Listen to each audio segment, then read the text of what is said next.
Alright, here we go.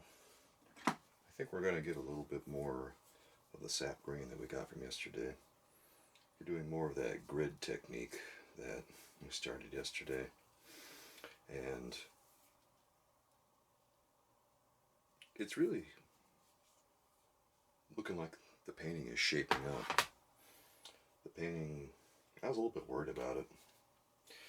I don't know, you always get a little bit worried about a painting when you're making it. You're always thinking to yourself, is this any good? Is this worth putting all this time into? Because, you know, you don't want to dump a bunch of time into a painting just for it to be bad. But I don't think there's any reason to really be second guessing myself. I think the composition is overall pretty decent, and that's most of the work. Composition carries so much of the painting that almost everything else is secondary. Bad color can still ruin the painting, but if the composition is good, it can salvage it a little bit. I think that's how I feel about a lot of Henri Matisse paintings. His color is not that good in a lot of paintings. His colors don't have a harmony about them. I kind of feel lousy smack talking Matisse, but God, the relationships of the colors were pretty bad. I think we got everything we need here. Wait, no. Let's get some Prussian blue. We'll probably need a little bit of Prussian blue to really take care of business here. That's ultramarine. It's ultramarine. Yeah. The tubes look kind of similar when you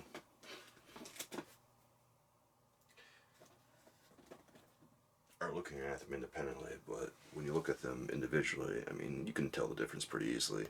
One is kind of a dark greenish blue, and the other one has a decidedly red tint to it. So those are the two blues I like to use the most. I got some tubes of cerulean blue lying around too. I like to use that one sometimes. I don't use it that often. I don't know, maybe I should bust it out more. Who knows. Wait, I need to... What am I doing? I gotta get that Prussian blue on the palette. Put it down without even putting anything on there. Oopsie daisies. Yeah, let's put it on there, guys. And a little dab, just the smallest dab will do you. I'm serious. The smallest dab of Prussian blue will do us. There's a reason I use this color so much. One, it's got the right color I'm looking for, which is what matters most. But two, it's very, very powerful. Oh God, it's super powerful, and that's a big consideration for a lot of artist paints is how strong they are. Because if they tint high, oh, they're going to be popular. I think we're ready to get to it, guys. I think we're going to kick things off here with a flesh tone. That seems like the best idea here. I know we did the flesh tone first yesterday, and I think I want to keep doing that. Just get some of that mud, a little alizarin crimson, a little cadmium yellow. And then we'll be on board with our flesh tones real easy. God, nothing like alizarin crimson to really fast track your way to flesh tones, I tell you. It's one of those colors that just works. Like, we just about got something I think that'll work right here. I might add the tiniest touch of white to it, but yeah, this has got that nice blush color I like. Yeah, I'll just add a little bit of white to it. Just a little bit, guys. Some of my white paint is getting a little dried out. That's not great. Well, it's not the end of the world, but I don't know. You probably don't want to continue to paint with fairly dried out paint. At least I wouldn't recommend it. You know what? I'm going to add a little bit of yellow on this, just to give myself a nice little base tone color. That'll make it lean a little bit toward orange. Okay, I think we got just about the color we're looking for here. Let's paint that in. Let's know where everything's going to go. So, we're just going to start covering up a little bit of that line over there to the side, I think. Yeah, that seems like a pretty good idea. Where are we right here? We're about Yeah, we're about like right there. Okay. Here, let's bring that down slightly. Like right here. There. That seems about right. We're trying to paint a little bit more dynamic line here. I think that the arm is going to go to about just before this halfway point right here. And then it's going to curve down this way a little. Yeah, that's the way it goes. And this is going to be a little bit difficult to see, at least until we get some of the fabric in of the shirt. But there's where the look of the fabric's going to be. And then I would just throw in a little bit of that color and then we'll paint on top of it. I don't know that we want to cover like all of this quite yet, but you know, we're kind of getting the idea, I think. Yeah. And you know, we don't have to stop right here. We can still keep notating where the arm is going. Like right about here. We'll say that the hand goes to right about there. And then it starts to curve right here.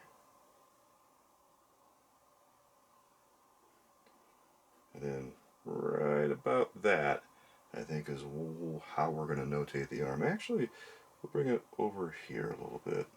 I think I was a little too generous. Well, maybe.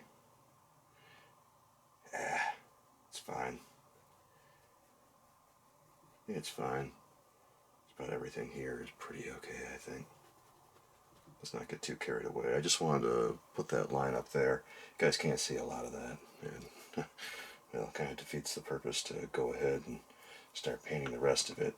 But, well, like I say, when you're using that grid technique, guys, it's a really good idea to keep going if you have the right color, just so that you're not wasting anything and you're not confused about where the next color is going to go.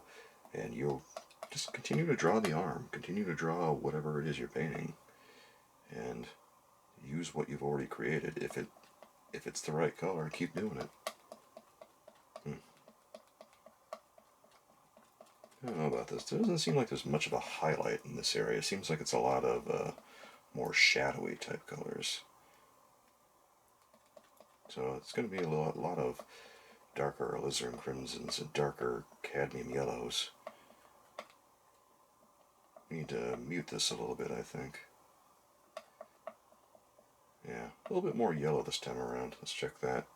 It's not too shabby. I think with a little bit of mud, it'll tone this down just so. And we'll have something on our hands that we can really use. Yeah. That's looking pretty nice. See that? Looking a little ochre-y, isn't it? Yeah, it's kind of a yellow ochre type color. If you don't know what that is, it's just an earthy yellow. Just an earthy yellow. Look how pretty that is. Here. Yeah.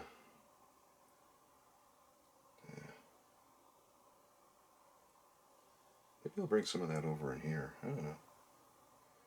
Yeah, I'll bring some of that over in here maybe. Just a little smidge. A lot of that color's kind of just blending in. It's okay. Some of the colors I got over here were really lively. It's cool. And we'll just, like I said before, if you got the right color, just bring it on in. No shame in doing that. No, sir. You can start to blend that line as you get closer to the grid. Remember, you're not obligated to maintain the grid after you create it. After all, it's your painting. You can just start painting over it whenever you feel you're ready. But if you feel like you want to keep it there, if you feel like you want to use it more, obviously don't get rid of it quite yet. Don't hamstring yourself just because you feel guilty about having a grid, right? Remember, some of the greatest artists that have ever lived have used grids. So, if anyone talks smack to you, what do they know? They don't know nothing. If they're smack talking using a grid, they don't know what they're doing. They don't know nothing about art. Remember that. Besides which, it's your painting. Paint it how you want to. Although I will say that when you're painting oil paints, guys, remember, paint fat over lean. If you're just painting with colors straight from the tube, then you're going to be okay. Generally, you're going to be fine. But if you start using a bunch of linseed oil and stuff with your paints, you're going to want to use a little bit of turpentine or odorless turpentine to thin out the bottom layers of paint, and then paint the oil layer, maybe paint up straight from the tube on top of that, and then paint the oily layers on top. The fat, the fat refers to the amount of oil that is in your paints. But if it's just straight from the tube all the way through, that's fine. Some guys just like to use mediums in their paint because they want to extend the life of the paint some way or another, or they want to create some kind of effect. And, respect to that. Respect. But just so you're aware, that's what the deal is. Because I imagine some people out there might have a question about it. I don't know. Just thought I'd bring it up. I think I want to get just a nice orangey color here. I don't know. Maybe we'll take a little bit of that cadmium yellow deep and just throw a little something in there. I don't know. I'm a big cadmium yellow deep guy. Love me some cadmium yellow deep, guys. That's probably enough what I did just there. Yeah. I think one big thing to remember about this particular painting is the main colors are alizarin crimson, cadmium yellow, and ultramarine blue. So those are the colors we're mostly going to be using. But there are a bunch of secondary colors we use too. We use a few other cadmium colors. We use Prussian blue, sap green, viridian. They make pretty regular appearances. But the main colors, there's 3 main colors we're working with. And that's what streamlines our painting and makes it a little bit easier to do in the long run. They're really the colors that give it the harmony that we need. I think I'm just going to take a little bit of that cadmium yellow there. Cadmium yellow deep, that is. Add a little touch of white to it and see what it looks like. May even add it to the base color that we've already whipped up. Just want something with a little bit of, I don't know, zest to it. I guess this is what I'm trying to drive at. Something a little bit more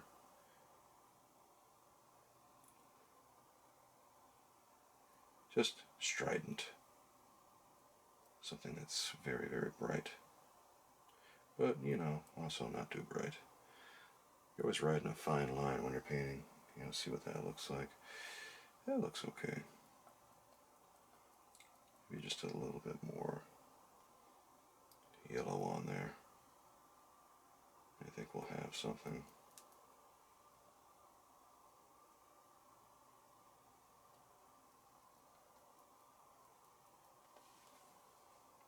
Right about over in here, I think is where we want it. Yeah, let's just put it right about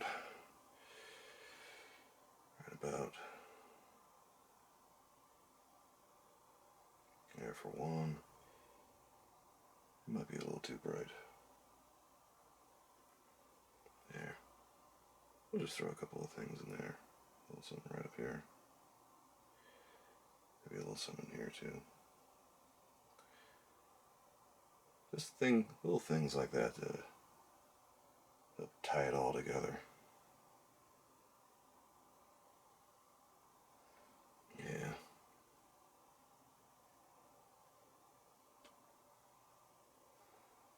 That's alright.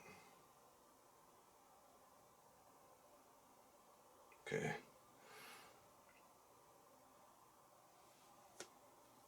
If you go looking for colors, you can find all kinds of things that you can put in your painting. I guess that's the beauty of painting, isn't it? Yeah, it sure is. Let's focus on maybe some of the dark colors that we have to use coming up here. And for that, let's take a little bit more of the gray mud.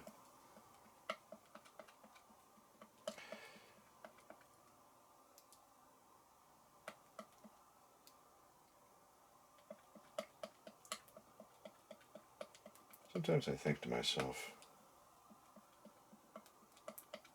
That painting is so hard that I don't know how I'll ever do it. I wonder how I'm going to pull this off today. How am I going to get this done? This seems insurmountable. But whenever you're painting any picture, there's always a way to do it.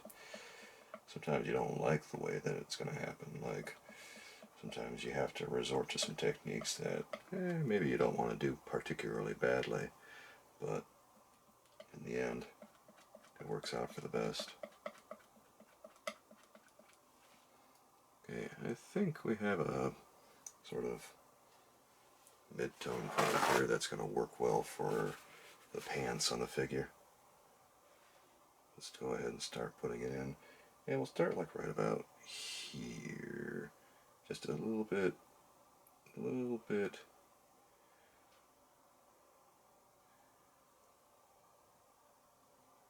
A little bit up, just below halfway a mark on that line there on the grid. This halftone here that we're using, this mid-tone I guess you call it, I don't know. I can't remember the names of these hardly off the time. It's going to help us figure things out. It's going to help us figure out where to place these. Right down to about here, I think is where we want to go.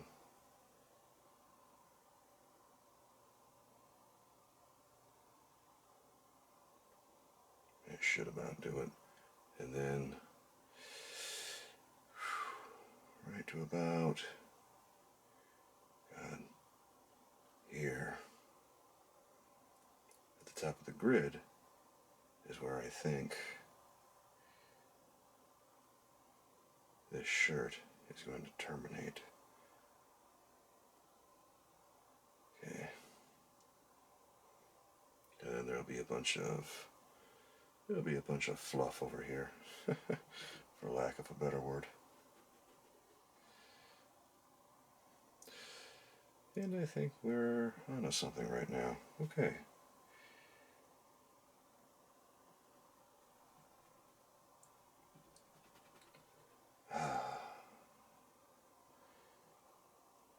Well, now that we have that, let's go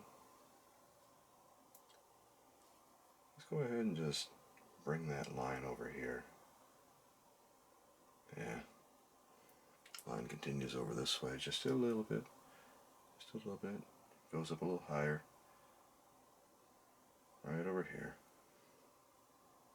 There's going to be a nice little hump right here because the figure's kind of sinking into the cushion of the couch that it's lying on. So, like I say, this is a big help in getting the figure to look just so. Alright. You can also continue it right about in there. There's going to be like a little space right here where there's a little bit of shirt cloth and then there. That angle right there is about right. Okay. It looks looking more and more accurate by the moment, thankfully. It's kind of hard to do sometimes. I think let's use a little bit of Sap Green in that. Sap Green is one of those colors that loves making an appearance. Sap Green has a funny way of getting itself into everything. It really is one of the all-time mixers, truly. Okay, I think this color might actually look pretty good. A little bit of gray color. Very gray. You can kind of get a hint of that green in there. Yeah. It's going to go up this way, and then it's going to maybe sneak over here a little bit. Maybe we'll get over in here. Okay. Let's see if I can find... I want to see if I can find a little bit of a darker color here to get some more shadowy vibes going. I think we'll do that with probably some purer mixes of the ultramarine and the alizarin crimson.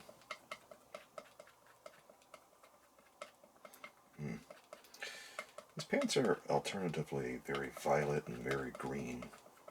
I'm noticing that as I paint them, that there's a lot of that going on. And I'm kind of wondering, I don't know, do we want to maybe try something a little bit more pointillist? Maybe put some very pure colors in there. I don't know yet. I might try that at some point soon. Right now I just want to concentrate on getting things dark enough though. Like I really like the pure blue color of ultramarine. It's so pretty. Sometimes when you paint with it, it feels like you're painting with jewels. And anyone who's ever used ultramarine before knows what I'm talking about. It's just one of the prettiest colors there is. Absolutely beautiful.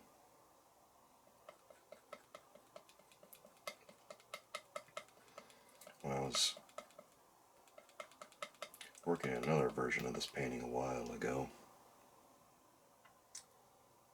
I was a watercolor version, and I was testing out a lot of things back then. I was testing out a lot of pointillist type technique on my watercolor paintings. I was trying to exaggerate color, and it was an okay painting. I got into an exhibition at the time, which was kind of a huge compliment to me, just to have anything on display, because, I don't know, doing art exhibitions is a lot harder than you think it would be. I haven't done one in a while because, well, one, they're very expensive, so they're not very accessible to the general public. Two, they're not very open to a lot of different types of art. A lot of the more upper scale ones really want things that are very dull, very boring, and then the other ones, I don't even know how to phrase it. It's just that it's hard for me to find a good place to put my art on display because, well, the entrance fees just kill you, especially if you don't get in, because sometimes the entrance fees are very expensive. Sometimes it might cost you as much as $100 just to get them to look at your stuff, and then they reject it anyway, which, that's cool.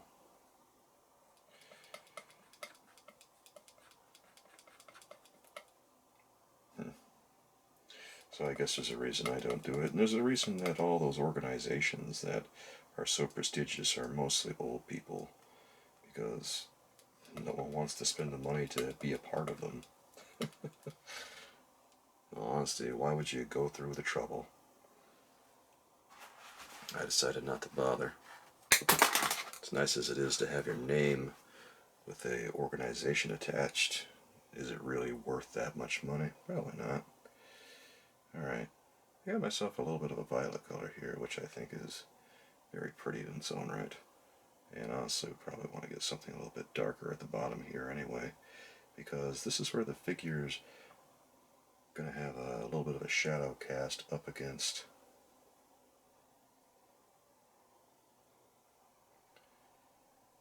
that sheet.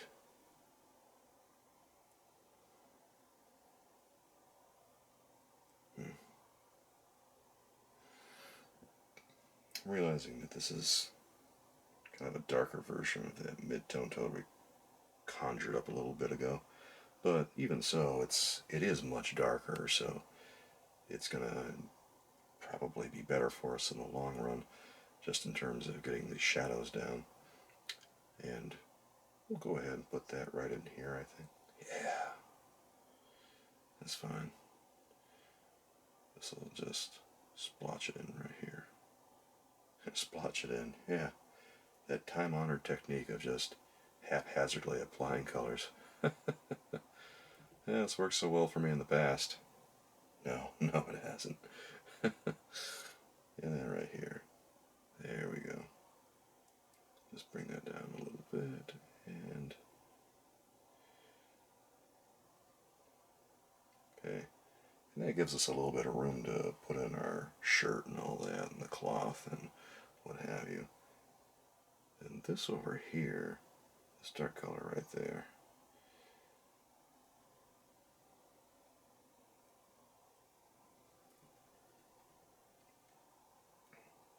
Things are taking shape bit by bit. Oh, there's something cathartic and healing about a painting taking shape. There's something that makes you feel whole when a painting starts to really come into itself. Makes you feel like you're giving birth to something poignant. Of course, how true that is, I don't know yet. How important is the work going to be? Who knows? That's for critics to decide, right? They don't like anything.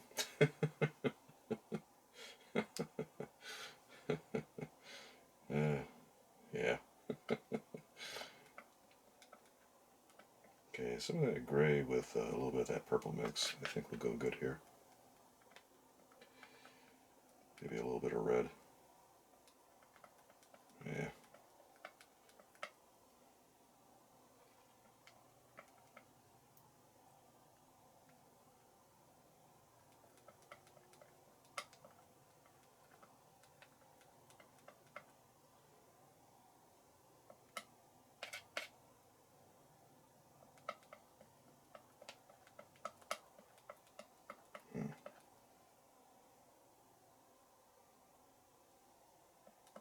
We're almost in the ballpark of where I want to go here. Let's just add a little bit more blue.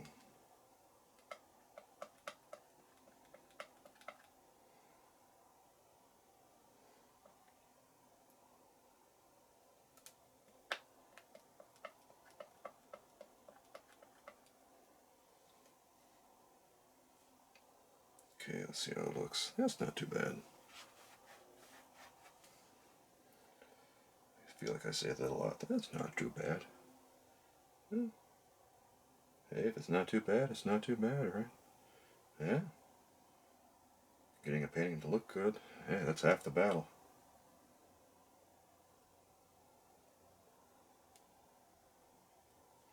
Let's see. This line is going to continue over here, down here, and over in there. Okay. And that looks pretty slick, to be honest. I think we're gonna just... there.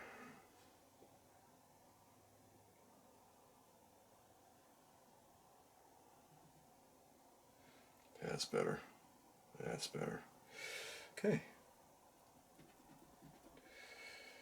Alright, we're in a good spot, guys. Let's just start putting some of this in, and then we'll adjust it as we go. I still need to get a little bit more of some other things in, so we can't just focus all of our attention on pants today. That'd be something just to focus on pants for the entire painting, or the entire session. Yeah, right here. Let's get a little bit more of that green in. Still have some of that greenish color left over. There. Okay. And we'll just kind of run it up and down there. Let it blend in a little bit. There. That looks pretty. Now, I think we'll go ahead and throw in some Prussian blue at this point. I don't know, it just feels like it needs a little bit of it. We'll take some of that mud with the Prussian blue, add a little touch of white.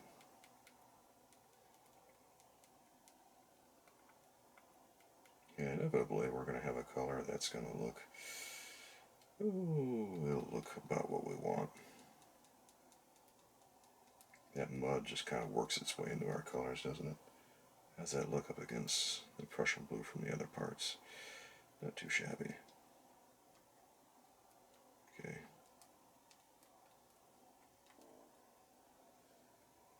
Yeah, that looks about right. We just want to get the Prussian blue slightly tinted with some of our other colors or slightly toned. Hell, I don't even know the correct terminology anymore. You know, you paint for so long, you're less concerned with the correct terminology versus the correct placement of all your colors in your paints. I think tint is the right way to phrase it, because we are coloring the tint. There. At least that kind of sounded smart. God, it is wild to think just how much this painting really needed some adjusting, because those proportions were kind of way off there, weren't they? And even now, I think we still need to add a little bit more white to that, because it's not quite the right color here. It's a little bit better than it was. Go ahead just a little bit over here.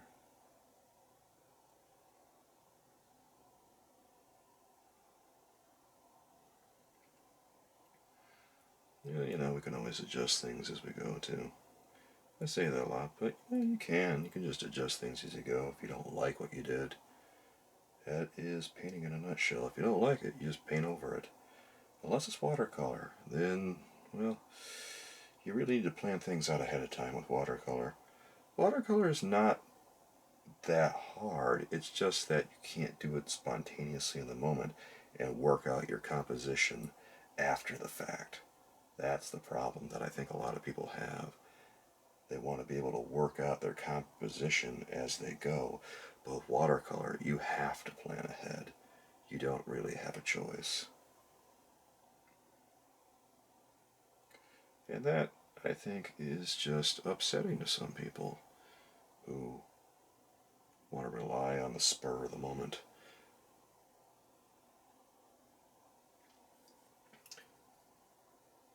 Watercolor depends almost entirely on your drawing. Now, not always. Sometimes people will just get away with throwing whatever in a watercolor painting, and somehow it still works. But generally, you really need to pay attention to what you're doing. You really need to draw it out ahead of time. I'm scraping my palette off here just a little bit, because it's getting a little bit dirty. A little bit dirty. Alright, we're going to take some of the Sap Green.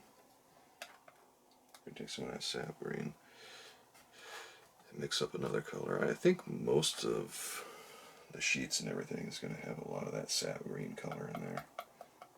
And luckily we got quite a bit of the cadmium yellow deep in there. I can throw a little bit. I can throw a little bit of mud in there if I need to. And mostly we just want to get things nice and light. Nice and light. This color is going to shift very far towards yellow. Sap Green shifts very far towards yellow as we tint it.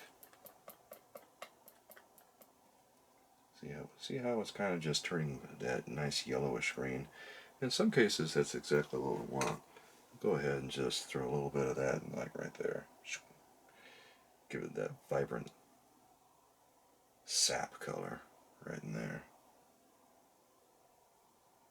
See? Just liven it up slightly. Here. Getting a little bit.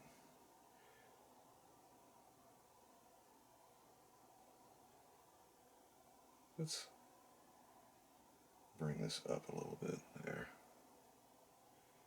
Bring it up.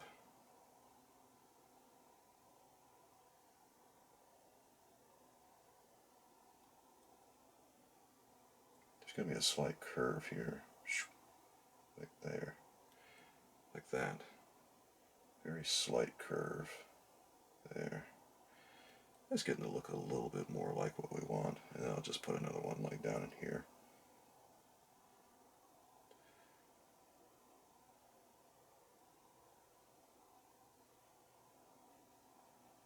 Okay. And Sap Green just kind of fits, doesn't it? It's crazy, but yeah, it fits. You wouldn't think it would, but you know, here we are. I think we're going to add just a tiny bit of yellow to this. Yeah, that's what we'll do. Yeah, let's add a little bit of yellow to it. A touch of yellow. Okay.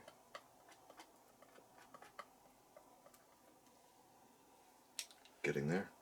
And a touch of the cadmium yellow deep. And that'll get us somewhere in the ballpark of a... When you add the cadmium yellow deep, it's going to make the color a little bit more... Well, with Sap Green, it's going to make it slightly ochre-ish. Because cadmium yellow deep, what it does to Sap Green is it shifts the color toward yellow. And you can kind of mix a yellow with a green color and an orange, but it's not going to be very bright at all. It's going to be like a raw sienna type color at best. You can do it, but don't expect anything bright. Like a phthalo green yellow shade and a pyrrole orange. That is going to be so dull. It'll still be a yellow color, but like I say, it won't be terribly pretty. So, you can kind of mix other colors a little bit easier around the color wheel. Like if you use that same orange and then quinacridone magenta, you can mix a nice ruby red from that. And I think we're getting what we want here. Yeah, we're getting there. We're getting there.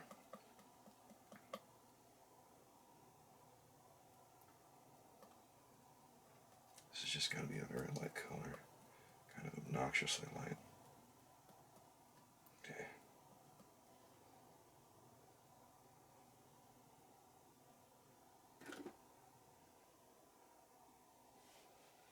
Alright.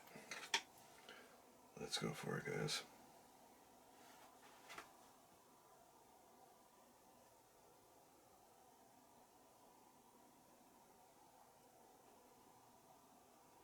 So, in context, look how yellowish this is becoming.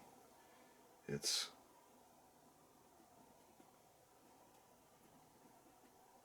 turning into this very bright color. Surprisingly bright. Here, let's just get a lot of that in there. I don't know if I want to destroy this grid line quite yet. I feel like I still need it. So we'll keep that in. I kind of want to add a little bit of Prussian blue on top of this, guys. Yeah. I don't know, it just feels like it needs a little bit of the Prussian blue to help notate some of the interesting things happening with the sheet. God, sheets on a couch. You guys have sheets on a couch at your house? I've always had sheets on a couch. It's always been one of those fears my mom has of the cat just getting hair all over everything. She doesn't want the cat to scratch up her couch. She doesn't want the cat to scratch up any of her furniture, even though it still does eventually. Yeah, it's a nice kitty. It's not like it's actively trying to be bad or anything like that. It's just, you know, cat being a cat. Can't get around it. Cats being cats. They like using their claws. What are they going to do? It's in their nature, right? Yeah. It's in their nature, so what are you going to do? You going to get mad at the kitty? Nah, we don't get mad at the kitty. We just have a talk with the kitty about maybe not using her claws quite so much. A conversation that cat absolutely will understand. I'm kind of taking some of the color I'm using and getting it over in these other places so that this is one of those things that your art teacher will probably tell you a lot. Hey, get some of that color over there or something like that. And what they're trying to do is trying to encourage you to have a little bit of unity going on in your painting. And, you know, I can emphasize with that. I can sympathize with it because a lot of people don't know how to use colors. They don't know how to make the colors sing. Oh boy, that's a turn of phrase, isn't it? That's some pretty loaded language. Ooh boy. make the colors sing. Like, I'm so good at that. I probably sell myself short a little bit, but anyway, they want you, your art instructor wants you to desperately to harmonize your painting by putting more similar colors in different places. Like they want you to use the same, like blue. A lot of people are insistent upon using black as a color. And if you're ever in doubt about using this color and that color, just try to mix some colors without using black. And you'll immediately find that it's a little bit easier to harmonize your paintings. Now, that's not a guarantee, it's not a free ride or anything. You still have to work at it, but you'll find that it's a lot easier to harmonize your painting. Some people don't realize that that's what it's all about. It's not necessarily about saving money on paints or anything like that. It's about harmonizing everything. So you have to juggle a lot of different things all at once while you're painting. You can't just do one thing and focus on another. There's always something else that you have to focus on. You have to focus on the composition. You have to focus on the color unity. You have to focus on the proportions and the values. A lot of things you got to pay attention to in a painting, and it'll probably drive you a little crazy. There's a reason artists drink so much absinthe way back when. They were all going nuts, guys. They were all trying to paint. They were having a tough time doing it, and sometimes you just need something to take the edge off. Alright, let's get a little bit more of that Prussian blue in, guys. Yeah, this painting is kind of taken a lot of very surprising turns. So I'm pretty happy right now. Yeah, feels nice. Yeah. Like I say, guys, sometimes life is just about those little victories that you can pick up along the way. It kind of looks about right, doesn't it? Yeah, that looks a little bit lighter than what I was doing. So let's maybe take some of that. Yeah, right about here. I know I can't stop making those noises. This what helps me like get those quick strokes. I'm sure you guys have probably noticed, hey, you do that a lot, or hey, I do the same thing because the color just doesn't look right unless you make those noises. The stroke doesn't look right unless you do those noises. To which I say, hey, if you gotta do it, go ahead and do it. Painting is, well, you can't afford to think about what other people think when you're painting or when you're in the act of painting. I think that's one thing I tried to get over on myself a while ago, because I think for a while I was too concerned about what people thought of my painting. I got like a little moody when people want to watch me paint and stuff, and I think it was just a weird feeling for me when I was younger because I wasn't used to it. I was very self-conscious about art still, and I know a lot of artists who are still very self-conscious about their art and stuff, and they're very self-conscious about the subject matter that they put in. And sometimes I work with some very personal subject matter, and some of them comment about the bravery of doing that, and I say, I guess, it just, what else is art for if not to process those feelings? What else is art for if not to make yourself feel whole again?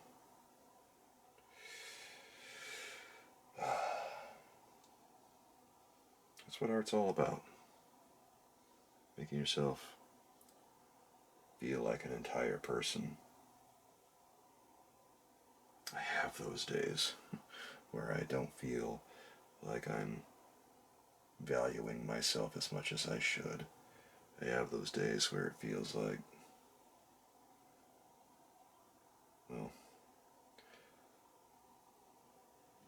maybe I'm not the person I thought I was. Stuff like that. I don't know. Silly thoughts that just come into your head. Doubts, I guess, is the gist of what we're putting down here. Doubts. Okay. Let's take some of that color and we'll just put it over here. Little line right there. Little line to help us decide where we're going to go next.